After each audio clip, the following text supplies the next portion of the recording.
कह देंगे कि इसको कहीं और रख के आओ, और वहाँ पे आसपास कोई भी जगह नहीं है। इंटरव्यू के लिए डॉक्यूमेंट्स चाहिए, वो क्या क्या चाहिए तो उसके पीछे ये बहुत इंपॉर्टेंट है, वही उनका सबसे बड़ा सवाल है। अगर आपको अपॉइंटमेंट की डेट बुक करनी है तो उसके लिए आपको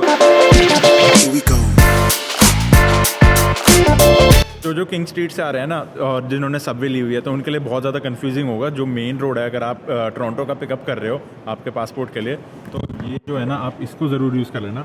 यहाँ पे आप यूनियन स्टेशन, अपने किसी भी स्टेशन से आओगे, आप जब एंट्री लोगे ना, तब आपको बेसमेंट में जाना है और फिर बहुत गोल गोल घूम के, तो आप इस मशीन को यूज़ कर लोगे तो आपको समझ आ जाएगा कहाँ पे कैसे पहुँचना है। मेरा यूएस का वीज़ा स्टैम्प होके आ चुका है, तो मैंने अपना पासपोर्ट कलेक्ट कर लिया है कनाडा पोस्ट से, जो मेरे पीछे है। वीडियो में मैं आपको बताऊंगा कि मेरा शुरू से प्रोसेस कैसा रहा। तो इस वीडियो की शुरुआत करते हैं। तो मेरे को जो टोटल टाइम लगा ना, तो वो मेरे को 21 दिन लग गए। तो मेरा प्रोसेस शुरू हुआ था 25 जनवरी को। तो मैंने जो फाइल थी वो उन्होंने खुद ही भरी थी। तो मैंने उसके कुछ दिन बाद ही मैंने अपनी अपॉइंटमेंट की डेट बुक कर ली थी। तो अगर आपको अपॉइंटमेंट की डेट बुक करनी है तो उसके लिए आपको रोज़ रात डेट चेक करनी पड़ेगी कॉन्स्टेंटली, अगर आपको जल्दी की डेट चाहिए। तो मेरे को डेट मिली थी 16 फेब की, जो कि थी लेकिन ऑटवा में। अब भाई टोरंटो के लिए बहुत ज़्यादा कंपटीशन था, तो मैंने सोचा कि भाई ऑटवा ही चले जाते हैं, कोई दिक्कत की बात नहीं है। मैंने 1 डे ऑटवा की ट्रिप कर ली थी और मैंने ऑटवा में जाके इंटरव्यू दे दिया था। जो आप DS 160 फॉर्म भरोगे ना, उसको ना बिल्कुल आराम से भरना भाई। एटलीस्ट 1-2 दिन लेना, पहले थोड़ा भरना, फिर रुक जाना, और फिर जब आखिरी में कन्फर्मेशन आएगा ना, तो वो एक बार डबल चेक करना, खुद भी करना, और फिर अगर कोई आपके साथ में कोई फैमिली मेम्बर है तो एक बार उससे भी करवा लेना भाई, हाँ तू सही भर रहा है ना। कई बार ऐसे देख के भी लगता है कि गलत भर देते हैं हम इन्फॉर्मेशन। तो आ जाते हैं डॉक्यूमेंट्स पे। तो आपको अगर इंटरव्यू के लिए डॉक्यूमेंट्स चाहिए, वो क्या क्या चाहिए, चलो वो मैं आपको किसी और लोकेशन पर जाके बताता हूँ।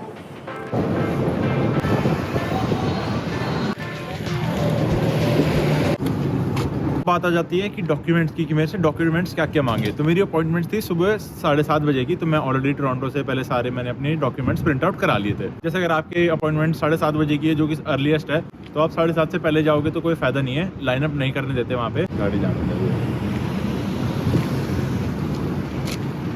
आप सिक्योरिटी गार्ड को पास कर लोगे, उसके बाद वहाँ पे एंट्रेंस पे आपसे आपका स्टडी परमिट मांगेंगे, या फिर वर्क परमिट, जो भी है आपके पास, जो भी वैलिड परमिट है कनाडा का।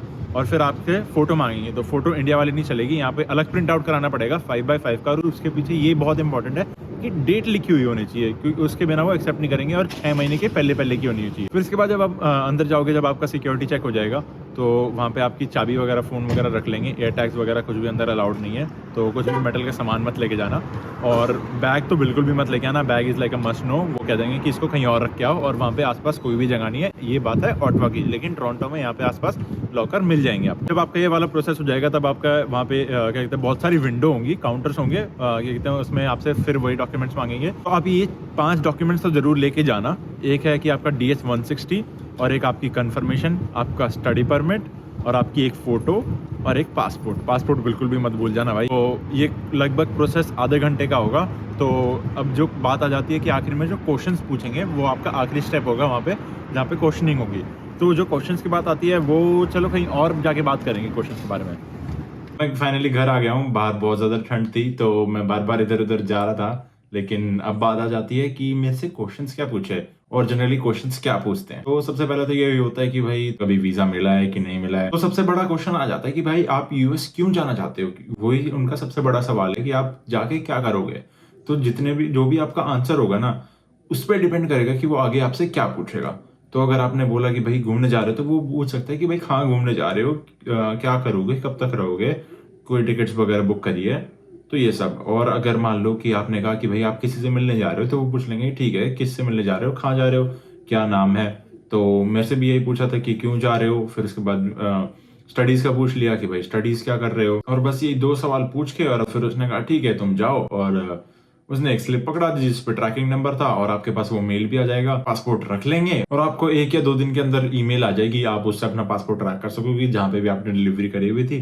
तो जैसे मैंने टोरंटो की डिलीवरी करी थी, मेरे को ऑटवा सिर्फ एक ही बार इंटरव्यू देने जाना पड़ा, और जो मेरा पासपोर्ट है वो डिलीवर हो गया है टोरंटो में, जो कि मैंने भी आपको वीडियो की शुरू में दिखाया था। तो और जो डॉक्यूमेंट्स की बात आ जाती है, कई लोग कहते हैं कि भाई इंटरव्यू में और एडिशनल डॉक्यूमेंट्स वगैरह भी मांगते हैं। तो जहाँ तक मैंने देखा कि और लोग भी थे जिनसे मेरी बातचीत हुई थी, किसी से ऐसा कोई एडिशनल डॉक्यूमेंट नहीं मांगा था। जो नॉर्मल डॉक्यूमेंट्स थे वही थे, अनलेस किसी का स्पेसिफिक केस था, कोई इमरजेंसी थी, तो उस बंदे ने डॉक्यूमेंट्स एक्स्ट्रा कैरी हुए थे, करे हुए थे, just in case. Although honestly मैंने भी कैरी किए हुए थे डॉक्यूमेंट्स, कि भाई मेरा अगर कोई लास्ट पे स्टब मांग ले या फिर मेरे कॉलेज का एडमिशन लेटर मांग ले, तो ये जस्ट इन केस वाली मैंने डॉक्यूमेंट्स रख लिए थे, ऑल्दो में से पूछे नहीं थे। तो बस यही मेरा 21 दिन के अंदर प्रोसेस पूरा हो गया है। और अगर आपको अभी भी कोई डाउट हो तो आप मेरे को इंस्टाग्राम पे मैसेज कर देना, मेरा हैंडल यहाँ पे भी आ जाएगा और डिस्क्रिप्शन के अंदर भी है।